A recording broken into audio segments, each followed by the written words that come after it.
Marcus Aurelius was born in Rome on April 26, 121 AD. When his father passed away, his grandfather, who was a Roman consul and city prefect, adopted him. He grew up in a rich family and had a strong interest in philosophy from a young age. The Stoic philosopher Epictetus had a big impact on him. As a young man, Marcus Aurelius practiced extreme self-discipline. He was very serious and spent whole nights reading philosophical writings by the light of an oil lamp. His teacher Fronto expressed concern and basically said, "If you're already giving up games, leisure, food, and pleasure, at least make sure to get some sleep." Even when Marcus Aurelius became the Roman emperor in March 161 AD, he decides not to use a fancy bed and instead slept on the ground. He avoided luxury because he preferred a simple and focused life, concentrating on the essentials. During Marcus Aurelius' governance, things didn't go well for the Roman Empire. Over about 20 years, the empire faced frequent attacks and fought wars with different groups, such as the Germanic tribes and the Iranian Parthians. Nevertheless, he always stressed the significance of being able to love and being open to love. He reminded himself to forgive others even when they made mistakes or acted hostile towards him. There is almost nothing as challenging as the realization of the fundamental ideas that guide Stoic ethics. The idea that we all belong to the same human community. This is especially difficult in today's world because hierarchies are so pronounced and ingrained in our thinking. Marcus Aurelius thought about how to live a good life, whether you're an emperor or an ordinary person. Everyone wants to handle their daily life and social interactions well. It's important to work for the greater good and remember that we are all connected as human beings. Marcus Aurelius lived during the time when the Stoic philosophy was coming to an end. In his book, Meditations, the emperor gathered and shared important thoughts from the Stoic philosophy. The Stoics were unique among the ancient philosophical schools because they believed that being a good person meant gaining knowledge. They thought that when we acquire knowledge, we become better individuals. This was different from the skeptical philosophers of that era who questioned everything and believed there was no certain knowledge.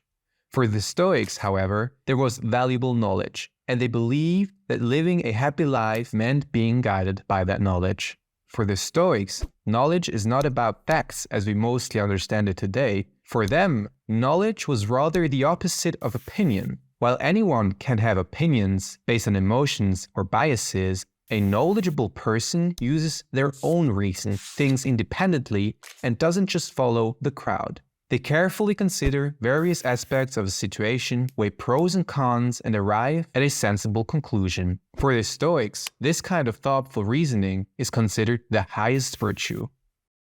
The Stoic theory of emotions explains an important step towards tranquility and inner freedom. Previously, many philosophers thought that emotions just happen to us automatically. Certain situations would just make us sad, disappointed, or happy, and we felt like we had no control over them.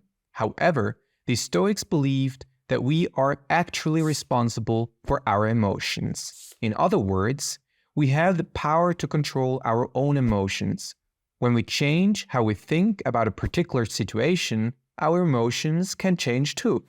Marcus Aurelius recognized this and stated, "Things do not affect the soul, but rather remain unmoved outside. And disturbances arise solely from how we perceive things internally."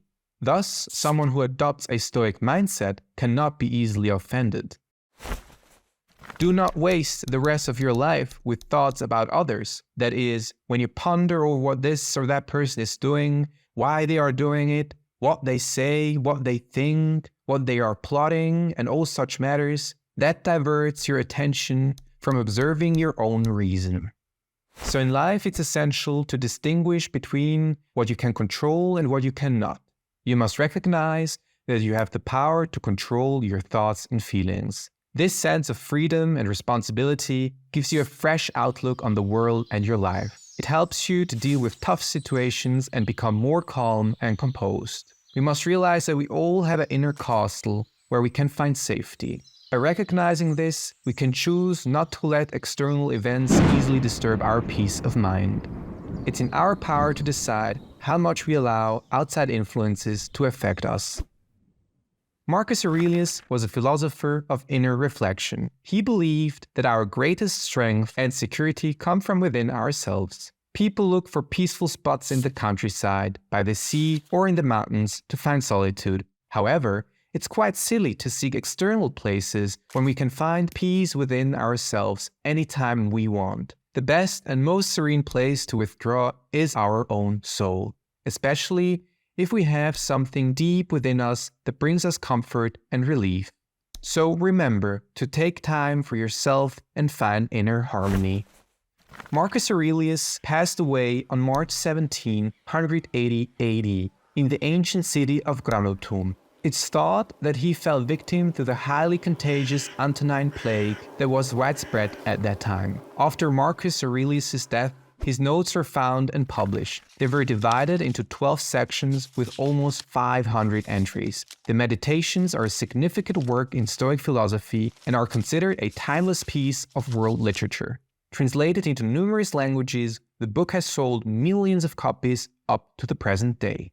After Marcus Aurelius' death, his son, Commodus, takes over the rule, and that marked the beginning of the decline of the Roman Empire. The ancient historian Cassius Dio remarked that under Commodus' rule, the once glorious Roman Empire deteriorated and lost its former splendor.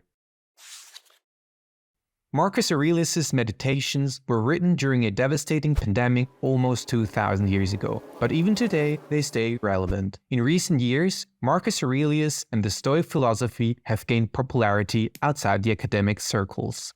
There is a movement called modern Stoicism. People are reading and discussing Stoic ideas in online forums to improve their lives. They share real-life examples and ask each other questions like, how can I handle situations better to avoid reacting negatively? How do I stop getting annoyed with my family and colleagues? It's amazing to see how they draw inspiration from the quotes by Marcus Aurelius, Seneca, and Epictetus for guidance. Stoic principles have even reached fields like coaching and business in the Silicon Valley. Authors like Ryan Holiday write successful career guides using Marcus Aurelius as an example of entrepreneurship and resilience. They emphasize accepting setbacks gracefully, not taking them personally, and negotiating with greater determination.